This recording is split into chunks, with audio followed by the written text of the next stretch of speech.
So the Great Acceleration has made us realize that the challenges that we face now on the 21st century are really nothing compared to the past, right? And then it also transcends national boundaries and cultural divides. So but luckily, we are the first generation with the knowledge of how our activities influence the Earth system, at least the majority of the activities, and also the first generation with the power and the responsibility to change our relationship with the planet. An attempt to quantify this, the human impacts, it has been done by something that is called Human Development Index, which is a measure of the well-being and the ecological footprint, an indicator of the human imprint on the global environment. Ecological footprint can be seen as how productive is an area in terms of cropland, forestry, marine areas, which is called called biocapacity, and from this how much we use in terms of food, fiber, or absorbing CO2, or for developing urban areas.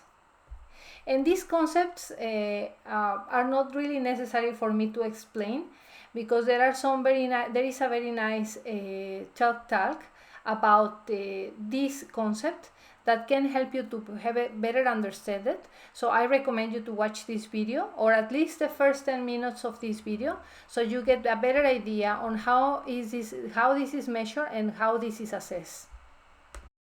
The world population weighted Human Development Index rose to 0.68 in 2010 from 0.57 in 1990, continuing the upward trend from 1970, when it stood at 0.48.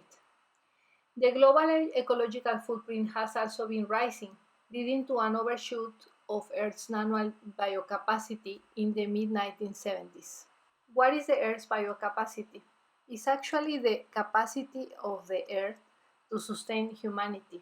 And the increase in this biocapacity, Earth's biocapacity, is due to higher demand for CO2 for fossil fuels that has generated significant amount of CO2. And we need now ways of absorbing or removing this CO2. The important key about this figure is that the bottom right shaded area represents the sustainability quadrant, in which the Human Development Index reaches an acceptable ecological footprint, with the limits of one planet Earth. Currently, unfortunately, no country achieves these two levels simultaneously.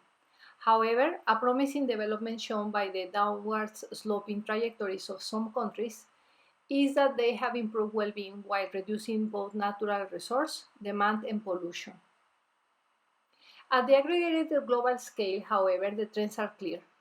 Population growth in combination with more intense resource use and growing population still sets the world as a whole on a pathway toward a growing total footprint.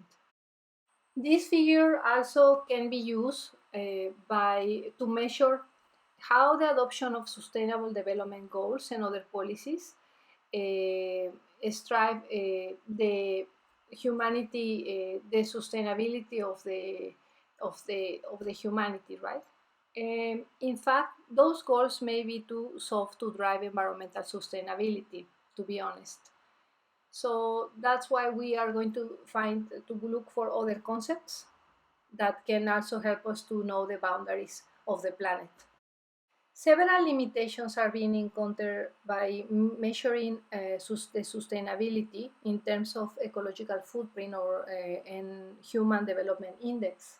For instance, we don't have the same weight on the type of ecosystem services that the planet provides. So, for instance, at the moment, provisioning services are currently more important than supporting and regulating services for human well-being. But the benefits associated with food production currently outweigh the cost of declines in other services at the global scale.